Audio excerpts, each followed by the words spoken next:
অধ্যক্ষ মহোদয়, আমি প্রথমেই বলি আপনার এবং আপনার চেয়ারকে কোনো অবস্থায় কোনো রকম অসম্মান করার কোনো উদ্দেশ্য আমার ছিল না, এখনো নেই। আমার কোনো আচরণ যদি আপনার কাছে মনে হয় সেটা চেয়ারের জন্য অসম্মানের, আমি নিশ্চিতভাবে সেখানে আমি দুঃখ প্রকাশ করছি। আমার সমস্যাটা স্যার, যেহেতু এসব রাগঢাক করে কোনো লাভ নেই, একটা সমস্যা হয়ে আছে বিরোধী পক্ষে। তা আমি মাননীয় মুখ্যমন্ত্রীর কাছে আমরা 5 জন গেছিলাম, যেহেতু মাননীয় স্পিকার স্যার যে কোনোভাবেই হোক বিচারাধীন বিষয় আমি বলবো না, একটা অংশকে বিরোধী দলের ব্যাখ্যা দিয়েছেন, তো আমরাও তো বলতে চাই, আমিও তো নির্বাচিত হয়ে এসেছি, আমিও তো পড়াশুনো করে তথ্য প্রমাণ দিয়ে বলতে চাই। তো সেখানে আমি প্রথম কদিন মেনশন ইত্যাদি ইত্যাদি সব করেছি।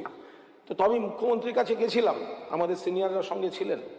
তো মুখ্যমন্ত্রী তখন মাননীয় পরিষদীয় মন্ত্রীকে ডেকে পাঠান আমাদের সামনেই, শঙ্করবাবুকে, এবং বলেন তো ঠিকই, আমরা বলি যে আমাদের একটা ঘর বসার ঘর দিলে ভালো হয়।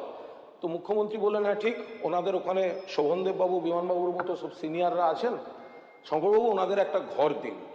তখন আমরা বললাম যে এই বলার বিষয়টা কি হবে, কারণ স্যার আপনি তো অপোজিশন চিফ হুইপ যাকে করেছেন অফিসিয়ালি তিনি লিস্ট দেবেন, এবার আমাদের সঙ্গে একটু সমস্যা হচ্ছে, কি বলবো আর বলুন, এ তো আর লুকিয়ে লাভ নেই। তখন মাননীয় মুখ্যমন্ত্রী বলেন যে শঙ্করবাবুকে, যে মাননীয় পরিষদীয় মন্ত্রী আপনি একটা কাজ করুন, এখানে এই বিধানসভা ঘরেই দেখা করেছিলাম, যে ওনাদের ওখানেও সিনিয়র আছেন, ভালো বক্তা আছেন, আপনি ওদেরকে কমিউনিকেট করুন যে একটা সময়ের পার্ট যেন এদের জন্য দেয়। তা আমাদের যিনি দলনেতা শোভনদেব চট্টোপাধ্যায় সেই অনুযায়ী একটি করে নাম অপোজিশন চিফ হুইপ আকরুজ্জামানকে দেন। কিন্তু আকরুজ্জামান তিনি আমাকে, তার সঙ্গে আমার কোনো ব্যক্তিগত শত্রুতা নেই স্যার, পুরনো পরিচয়, কদিন আগে একসঙ্গে প্রেস কনফারেন্স করেছি স্যার। তো এখন সেদিন এবার অফিসিয়ালি ওনাকে লিস্ট দিতে হবে, আপনি স্যার চেঞ্জ একদিন করে দিয়েছিলেন, কিন্তু আপনিও করতে পারবেন না। আরে শেষ করতে দিন আপনার এই বিষয় না, সেদিনের বিষয়টাই থাক। আর স্যার সেই দিন আপনারা করবেন সেদিনকার বিষয়, যেহেতু আমার নাম বারবার দেওয়া হচ্ছে আর ওরা আমার নাম কেটে দিচ্ছে, আমি সেটা একটা প্রতীকী প্রতিবাদ আমি অপোজিশন চিফ হুইপকে বলেছি আমাকে কেন অন্তরোধ করা হবে। ঠিক আছে, তার সঙ্গে স্যার আপনাকে অসম্মানের কোনো সম্পর্ক নেই, আপনাকে অসম্মানের স্যার কোনো সম্পর্ক নেই। ফলে এটাকে অপব্যাখ্যা করে যদি আবার আমার উপর আপনারা আক্রমণ চাপিয়ে দেন, তাহলে আবার এই একই জিনিস। আপনি বসুন, হয়ে গেছে তো। দেখুন, আজ বিধানসভার অধিবেশনে আমার বিরুদ্ধে একটি প্রিভিলেজ মোশন আনলেন মাননীয় পরিষদীয় মন্ত্রী শঙ্কর ঘোষ, এবং মাননীয় অধ্যক্ষ এ বিষয়ে এই প্রসিডিংসটা এগোতে দিলেন। আমি এটুকু বুঝতে পারছি যে মমতা বন্দ্যোপাধ্যায় নেতৃত্বাধীন সর্বভারতীয় তৃণমূল কংগ্রেসের একজন সৈনিক কুণাল ঘোষ কিভাবে ওনাদের মাথা ব্যথার কারণ হয়ে উঠেছে। আমার বলতে না দেয়া, আমার কণ্ঠরোধের চেষ্টা, প্রতিবাদ করলে মার্শাল দিয়ে চ্যাংডোলা করে বার করে দেয়া, কথায় কথায় সমালোচনা, শেষ পর্যন্ত প্রিভিলেজ, মানে ওনারা কি চান, আমার বিধায়ক পদ খারিজ করে দেবেন, নিয়ে নিন। বিধায়ক দাঁড়িয়ে ভোটে জেতা যায়, আমার দেখানো হয়ে গেছে, দেখা হয়ে গেছে। যদি ব্যাকডোর দিয়ে প্রিভিলেজ মোশন দিয়ে আমার কাটতে চান, কেড়ে নিন, কিন্তু আমাকে বলতে দেওয়া হচ্ছে না। এটা আমি বলেছি এবং বলবো, আমি পরিষ্কার বলছি, আমাকে কোনো ডিবেটে বলতে দেওয়া হচ্ছে না। শোভনদেব চট্টোপাধ্যায় আমাদের নেতা, তিনি নাম দিচ্ছেন, সরকারি নিয়ম অনুযায়ী অপোজিশন চিফ হুইপকে বলতে লিস্ট দিতে হবে, মানে বিরোধী চিফ হুইপকে, যিনি মানে সরকারিভাবে আছেন বিরোধী চিফ হুইপ। এখন বিরোধিতা তো হচ্ছে স্পিকার তাদের বসিয়ে দিয়েছেন, স্পিকার তাদেরকে বসিয়ে দিয়েছেন। সরকার পক্ষেও বিজেপি, বিরোধী পক্ষেও বিজেপি, কি করবো? সরকার চাইছে বাবুরাম সাপুড়ের মতো দুটো ঢোড়া সাপকে দিয়ে বক্তৃতা করাতে বাজেটগুলোতে, যাতে সরকারের প্রকৃত সমালোচনা হবে না, পয়েন্ট, মানুষের পয়েন্ট, তৃণমূল কর্মীদের পয়েন্ট, বাংলার মানুষের পয়েন্ট উঠবে না। আমি বক্তৃতা করলে ওদের অসুবিধা, আটকে দিচ্ছে। আমি কি করেছি পরশুদিন? বারবার আমার নাম কেটে দিচ্ছে। তাই অপোজিশন চিফ হুইপ আখরুজ্জামান যখন বলছিল, আমি তাকে সামনে বলেছি যে আমার নাম বাদ দিচ্ছেন কেন? এটার জন্য প্রিভিলেজ। 90 সাল থেকে আমি বিধানসভায় রিপোর্টার হিসেবে আমি কভারে, আমাকে লোকে হাসিম আব্দুল হালিম মাননীয় প্রয়াত স্পিকারের পোষ্যপুত্র বলতো। এরা কারা আমায় বলতে দিচ্ছে না? এটা শুধু আখরুজ্জামান নয়, পেছন আখরুত আমায় বলেছে যে আমার সঙ্গে, দাদা আপনার সঙ্গে তো আমার কোনো ঝামেলা নেই, আমার উপর থেকে বলা হচ্ছে। তার মানে ওপরটা কি শুধু ওর বস বালিশ, নাকি সরকার পক্ষ চাইছে? এখন তো দেখা যাচ্ছে সরকার পক্ষ চাইছে যে কোনো মূল্যেও। গলার কাঁটা হয়ে গেছে কুণাল ঘোষ বিধানসভায়, গলার কাঁটা হয়ে গেছে কুণাল ঘোষ। নইলে এই প্রিভিলেজ মোশন আসতে পারে না। আমি স্পিকারের চেয়ারকে কোনো অসম্মান করিনি। স্পিকার, আমি আগের দিন আপনাদের সামনে বলেছি, আপনারা আমায় জিজ্ঞেস করেছিলেন স্পিকারের বিরুদ্ধে কি আপনারা অনাস্থা আনছেন? আমি বলেছি না, স্পিকার ব্যক্তিগতভাবে অত্যন্ত ভদ্রলোক, গুণী লোক, পণ্ডিত মানুষ, কিন্তু ওনাকে একটা রাজনীতিতে চলতে হয়, স্বাভাবিক ব্যাপার।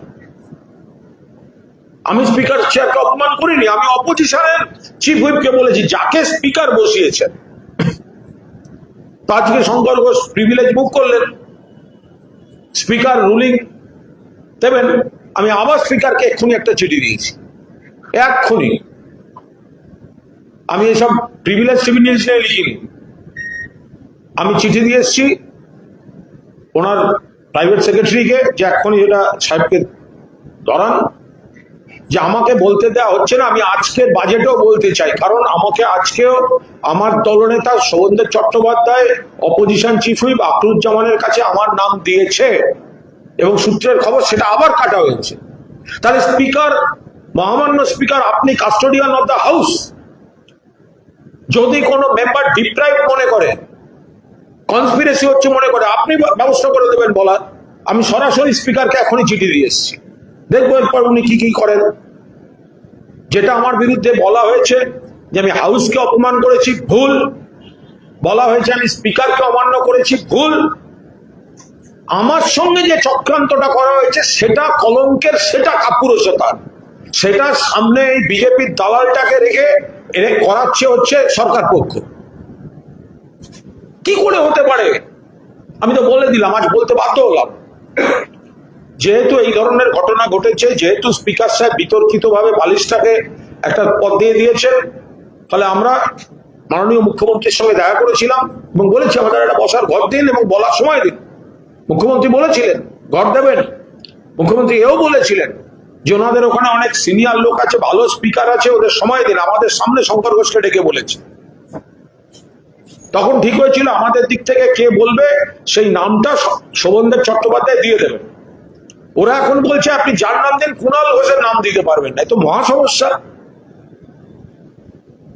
এটা আমার দেখুন, আমার জীবনের তো কোনো ক্ষতি হচ্ছে না, বক্তৃতা করতে পারছি না, আমি তো মানুষকে আমার কথাটা ঠিকই বলবো কোনো না কোনো ফরম্যাটে, কিন্তু বিধানসভায় দাঁড়িয়ে আমাকে বলতে দেওয়া হবে না দিনের পর দিন, আর তার প্রতিবাদ করলে আমার এগেনস্টে প্রিভিলেজ আনা হবে। এ তো ফ্যাসিবাদী আচরণ।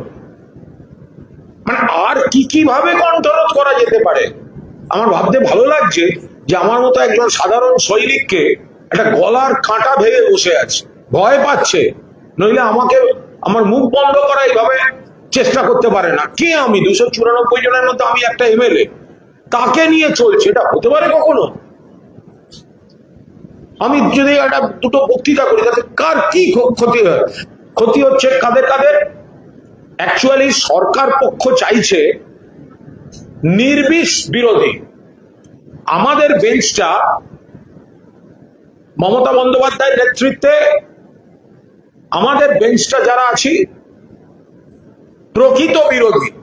আমরা এমন কিছু প্রশ্ন তুলছি নিজের এলাকার, এমন কিছু প্রশ্ন তুলছি সারা বাংলার, যেটা সরকারের সমস্যা হতে পারে বা সরকার অস্বস্তি হচ্ছে। সেই কারণে যারা একটু কড়া বক্তৃতা দেয়, যুক্তি দিয়ে বক্তৃতা দেয়, তাদের ব্লক করা হচ্ছে। এবার ভাবুন, আমাকে বলতে দেবে না, কিন্তু আমার বদলে কাকে বলতে দেবে সেই নামটা কিন্তু এখনো বলেনি। ফলে একটা লোক তো প্রিপারেশনও নিয়ে আসবে। আমার বদলে যদি কারোর নাম দিচ্ছে, সে তো জানতে পারবে একটু বাদে, সে তো জানে না যে কাকে দিচ্ছে। একজন কিভাবে বক্তৃতা করবে বাজেট বিতর্কে, এত গুরুত্বপূর্ণ বিষয়, অর্থাৎ ডায়ালুটেড, জোলো করে দাও, জোলো করে দাও, জোলো করে দাও। অত্যন্ত দুর্ভাগ্যজনক। আমি তো আবার বলছি, কি চায়? আমাকে হারাতে পারেনি, ভোট লুটের সব রকম চেষ্টা করেছে, আমাকে হারাতে পারেনি। প্রিভিলেজ এনে স্পিকারের রুলিং দিয়ে আমার এমএলএ পদ খেয়ে ব্যাকডোর দিয়ে আমাকে হারাবার চেষ্টা। তো আরে মানুষের দরবার আছে, খোলা আছে, এমএলএ হওয়ার জন্য জন্মায়নি। মমতা বন্দ্যোপাধ্যায়কে কৃতজ্ঞতা জানাচ্ছি, নমিনেশন দিয়েছেন। দলের কর্মীদের কাছে কৃতজ্ঞতা জানাচ্ছি, নমিনেশন দিয়েছেন, আপনারা কাজ করেছেন। মানুষকে কৃতজ্ঞতা জানাচ্ছি, ভোট দিয়েছেন। কুণাল ঘোষ বেলেঘাটা থেকে নির্বাচিত হয়ে গেছে। এবার এই ব্যাকডোর দিয়ে প্রিভিলেজ এনে আমাকে বিড়ম্বনায় ফেলা আর আমার এমএলএ পোস্ট খাওয়ার তাল, তাতে আরো বেশি করে এস্টাবলিশ হচ্ছে কুণাল ঘোষ। তাকে এরা ভয় পাচ্ছে। আমাকে কি সভ্যতা ভদ্রতা দেখাচ্ছে? আমি যখন এমপি ছিলাম, আমি দেখিনি পার্লামেন্টে কিভাবে এই বিজেপি, ডক্টর মনমোহন সিং প্রধানমন্ত্রী ছিলেন, দিনের পর দিন সভা অচল করে দিয়েছিল, ওয়েলে নেমে এসে গোটা অধিবেশন বাতিল করে দিয়েছিল। তারা শিষ্টাচার শেখাবে? তারা শিষ্টাচার শেখাবে?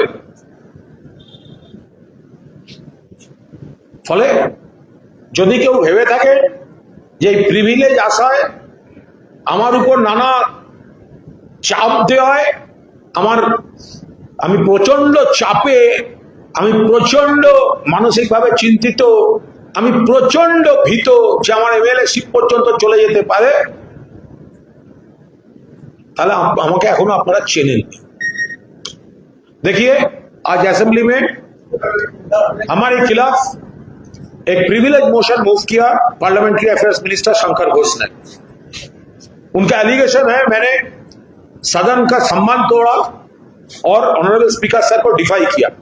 मैंने साफ साफ बोल दिया, मैंने सदन में ऐसा कुछ नहीं किया और ऑनरेबल स्पीकर साहब को डिजोन करने का तो क्वेश्चन ही नहीं है। प्रॉब्लम है हमारा ऊपर कॉन्स्पिरेसी चल रहा है, हमको बोलना नहीं दे रहा है ये लोग।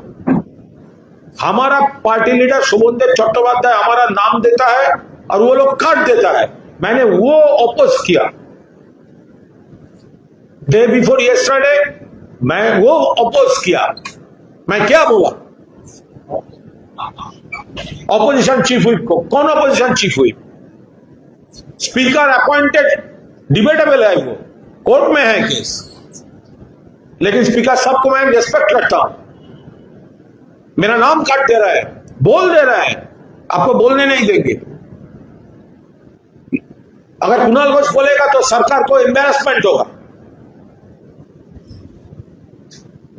मैं सिर्फ वो बोला था, मेरा नाम आप लोग क्यों डिलीट कर रहे हैं? उसके बाद क्या हुआ हमारा ऊपर आप लोग देखा है। मार्शल बुलाकर हमको निकाला दिया गया और आज प्रिविलेज आन रहे हैं। प्रिविलेज क्या सोचा है? Backdoor politics.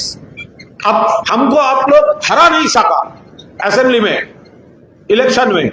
आज प्रिविलेज आन के स्पीकर से रूलिंग करा के हमारा एमएलए पोस्ट खाने का इरादा है आपका? इतना डर मुझसे, ये डर हमें अच्छा लगा। एमएलए होने के लिए हमारा जन्म नहीं हुआ था।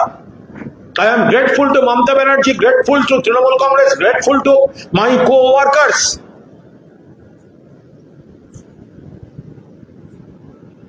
और आज अब प्रिविलेज आन रहे। हम देखा दिल्ली में क्या हुआ था, तब हम एमपी थे। जब doctor Manmohan Singh prime minister था, पूरा बीजेपी पूरा सेशन डिस्टर्ब कर दिया था, 1 मिनट चलना नहीं दिया हाउस। आज वो लोग बोल रहे हैं कैसे शिष्टाचार में हाउस चलाना है। भाजपा से सीखूंगा मैं। हमारा कॉन्स्टिट्यूएंसी के लिए बोलूंगा, बंगाल के लिए बोलूंगा, तृणमूल कांग्रेस वर्कर के लिए बोलूंगा, पुलिस राज के खिलाफ बोलूंगा। और इसीलिए वो लोग हमारा खिलाफ आज प्रिविलेज मोशन मिनिस्टर आन चुका है।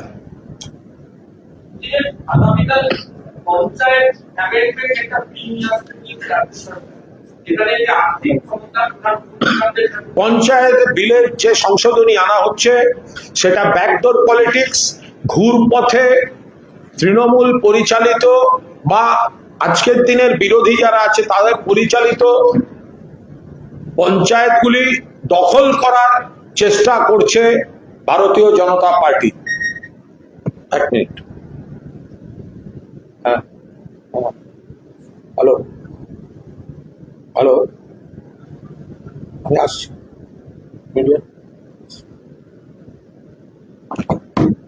তো যে সংশোধনী আনছে পঞ্চায়েত, ওটা ঘুরপথে, ব্যাকডোর পলিটিক্স, ঘুরপথে পঞ্চায়েত দখল করার চেষ্টা।